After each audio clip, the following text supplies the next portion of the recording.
Здравствуйте, в эфире программа «Интервью». Я представляю гостя в студии. Марат Загидуллин, глава администрации города Салавата, сегодня у нас в студии. Здравствуйте. Добрый день. Марат Гайнулович, очень рада вас приветствовать у нас в студии. Спасибо, что приехали, нашли время. Несмотря на то, что вы еще порядка 3 месяцев на должности главы администрации Салавата, наверняка есть вопросы, которые нужно решить. Ну и мы вас мало, может быть, знаем, поэтому немного, может быть, вы расскажете о себе. Хорошо. Родом я из Старлибашевского района, родился в деревне Новый Калкаш. Трудовую деятельность я начал педагогом, учителем физики и математики Корнеевской основной школы.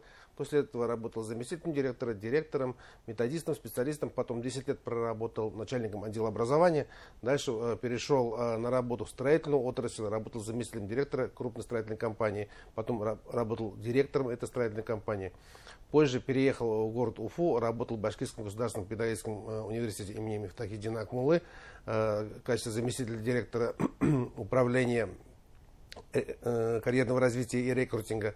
И после этого вернулся в Стерлитамак. В Стерлитамаке работал 4 года директором Стерлитамакского политехнического колледжа. После этого уже принял участие в конкурсе на замещение должности главы администрации городского округа город Салават. Ну, получается, Марат Гайнулович, что сфера образования для вас близка и понятна. Давайте с нее и начнем. Не так далеко учебный год, буквально месяц остается. Как готовы школы в Салавате? Да, сфера образования для меня достаточно знакомая тема. Сегодня в городе Салавате обучается более 15 тысяч детей. Все объекты образования мы, естественно, готовим к новому учебному году.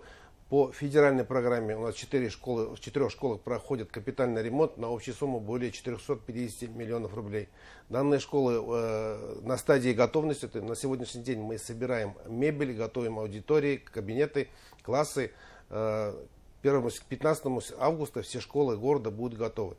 Здесь хочу выразить слова благодарности нашим спонсорам. Огромную помощь нам оказывает Газнефтепром Салават. Газнефтехим Салават, который нам в этом году более 40 миллионов рублей оказал спонсорская помощь. И, конечно, наш постоянный партнер, это банк Уралсиб, тоже постоянно помогает нашим образовательным учреждениям. Ну, а детские сады хватает ли? Конечно, конечно, да. Достаточно большая сумма выделена на все образовательные учреждения, порядка более 500 миллионов рублей, поэтому все объекты образования будут хотя бы косметическим ремонтом охвачены. Сегодня все-таки стоит кадровый вопрос, и именно в медицине его по-разному решают, да, решение своих глава Республики Башкортостан свои методы тоже применяет и так далее. Вот именно, а как на местах решается у вас вопрос? Есть какое-то видение? Да, сегодня в городе Салавате достаточно остро стоит проблема нехватка медицинских работников. На сегодня не хватает 62 врачей в больницах и 69 работников среднего персонала. Как мы решаем? Мы оказываем определенные поддержки нашим врачам. Самое первое, мы им, каждому врачу, который нам вновь пришел в наши больницы, выплачиваем 1 миллион рублей в течение 50 месяцев. То есть каждый месяц они получают надбавку к своей заработной плате 20 тысяч рублей. Плюс к этому мы их обеспечиваем служебным жильем на время работы в городе Салавате. Поэтому мы приглашаем всех врачей, которые сегодня получили дипломы и находятся в поиске работы, к нам в город Салават. Город Салават развивается, и в больницах созданы прекрасные условия для работы. Марат Гайнулович, может быть, есть какое-то излюбленное место в Салавате, где любите прогуливаться вообще, как с благоустройством в городе? Да, город Салават достаточно развитая инфраструктура для отдыха. У нас очень хорошие парки и скверы. Центральный парк отдыха, который нам создал наш непосредственно городообразующее предприятие, горожане его очень сильно любят, но еще есть парк, который создан в рамках федерального проекта «Комфортная городская среда». Это наши набережные реки Белые, наши горожане с удовольствием там отдыхают. Наши парки, которые внутри города. В данный момент идет реконструкция 2 парковых площадок. Первая это бульвар космонавтов. Это вторая очередь. Мы будем его в этом году завершать в октябре месяце. И на следующий год мы будем третий этап этого же бульвара космонавтов доделывать. То есть еще 68 миллионов рублей направим на этот парк. Будет освещение. То есть можно будет прогуливаться и дневное, и вечернее время. Ну и, конечно, 7 сновидений сквозь Яв. Наша центральная площадь. Идет ремонтная работа на 173 миллиона рублей. Будет классная площадь, у нас центральная площадь. И Салаватский Арбат будет, пешеходная зона, то есть мощенная мраморными плитками. Когда уже можно ехать в Салават, чтобы посмотреть всю эту красоту? Мы планируем все это открыть к Дню Республики. Поэтому к нам приезжайте, мы вам все покажем. Вы удивитесь, что город как преображается, какие у нас зоны отдыха создаются. Это прекрасно для жителей, хорошие условия. Если, кстати, о жителях, очень горожан волнует вопрос о реконструкции бывшего ДК «Алмаз». Да, есть у нас такой вопрос. Население очень интересуется данным вопросом. ДК «Алмаз», он раньше был ведомственным, он принадлежал Салават Стекло, но Салават Стекло его в какой-то момент реализовал частным лицам. Частные лица его захотели построить новое здание, но они до конца дела не довели. На данный момент все эти идут судебные процессы, они завершены, дела переданы приставам. Как только будет территория благоустроена, мы объявим определенные конкурсы на освоение данных территорий. Но сразу хочу сказать, что у населения есть желание, что мы хотим туда построить. Это должен быть крупный торговый центр с огромными инвестициями. То есть мы туда не хотим пускать маленькие магазинчики, а хотим 3-4-этажное здание построить с инвестиционным вкладом где-то 1,5-2 миллиарда рублей, чтобы там были размещены торговые площадки, детские игровые площадки, кинозалы и фудкорты. То есть у вас очень такие глобальные планы в плане строительства. Именно хотелось бы узнать именно в жилье. Будет ли возводиться какие темпы? Потому что республика в этом плане, в этом направлении передовик.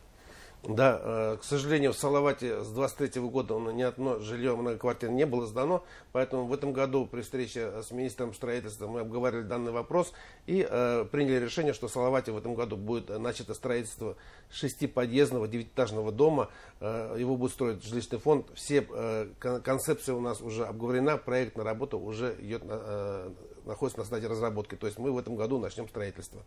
Плюс к этому у нас будет второй многоквартирный дом. Это уже частная инвестиция. Тут коммерческое предприятие хочет построить у нас 5-этажный, 5-подъездный дом со своими финансами. Он входит и будет строить.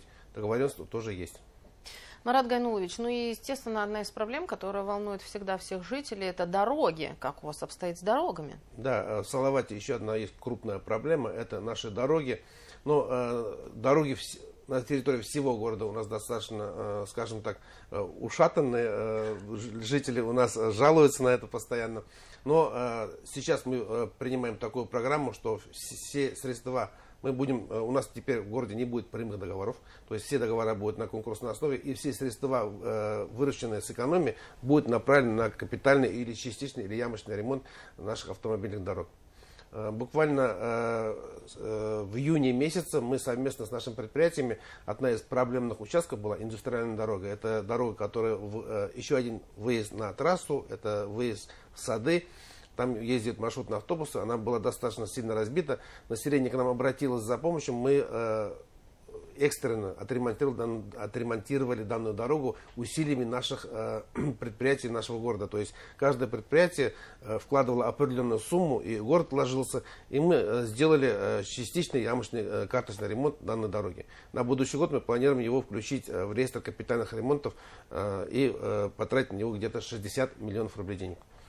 Марат Гайнулович, вы так открыто говорите о том, что да, есть вопросы, да, есть проблемы. И жилье не сдавали, да и дороги не в лучшем состоянии, но при этом у вас есть видение решения этих вопросов. Вы говорите, что и эту дорогу решили, и с ДК «Алмаз» мы тоже знаем. Удалось сориентироваться, но достаточно короткие сроки. Да, мне в этом очень сильно помогает население нашего города. Я всегда утверждаю, что население никогда не жалуется, оно обращается к власти, пытаясь помочь. То есть они указывают определенные проблемы, говорят, вот здесь нужно сделать, здесь нужно подтянуть, здесь нужно помочь. Но они не просто вопросы задают, и еще приходят и показывают пути решения. Решение всех проблем это в общении и в консолидированном бюджете города. То есть, если население помогает советами, указывает проблемные точки, а наши предприятия стабильно платят налоги и помогают, тоже оказывают какую-то благотворительную помощь, то город будет развиваться. Мы все свои силы прикладываем в этом направлении работы. Значит, вы открыты для общения, у вас есть диалог строится? Конечно, конечно. Все общественные организации нашего города, депутаты, все предприятия, предприниматели, то есть со всеми мы общаемся. Неделю 2-3 раза мы организовываем встречи с населением, с общественными организациями, с предпринимателями. То есть нет ни одной недели, где бы не прошла бы встреча с какими-то предприятиями или общественными организациями. Марат Гайнулович, не могу обойти вниманием вопрос, который связан со спецоперацией, потому что, разумеется, сейчас и вся республика, вся страна именно нацелена на решение этого вопроса. Расскажите, что делается в городе, что делают люди?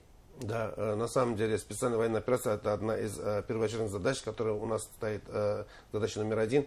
Мы в данном случае, конечно, оказываем свою помощь и нашим бойцам, которые находятся на передовой.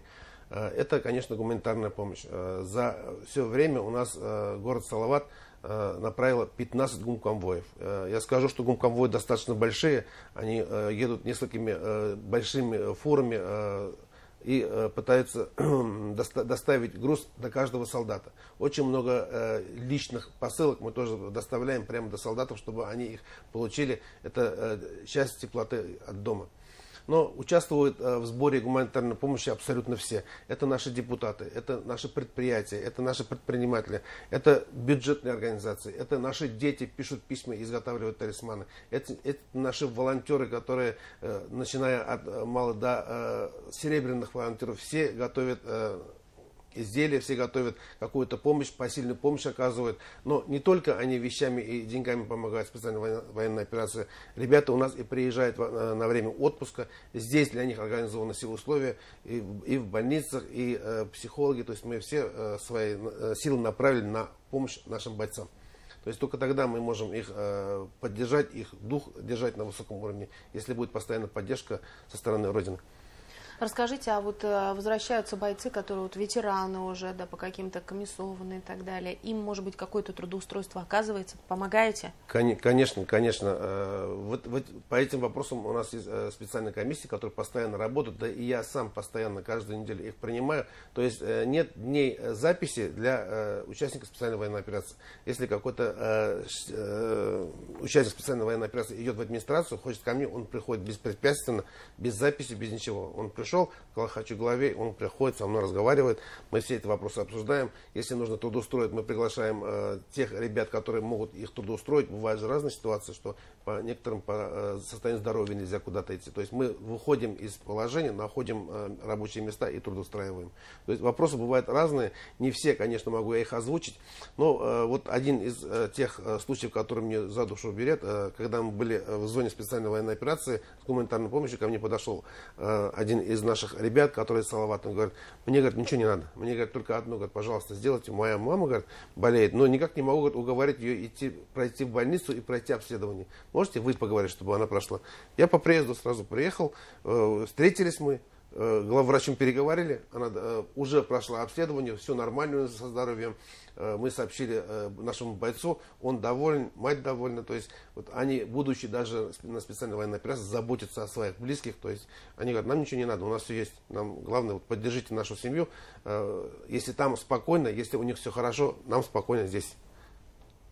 Мне такие моменты больше ближе к душе. Конечно, такие моменты впечатляют. Марат Гайнулович, спасибо огромное. Вы нам столько рассказали. Вроде бы у нас и времени эфирного не так много, но мы столько уже успели о вас узнать.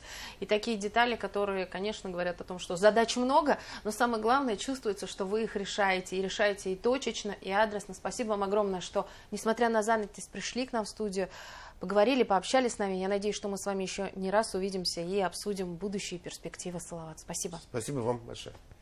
Это была программа «Интервью». Спасибо, что были с нами.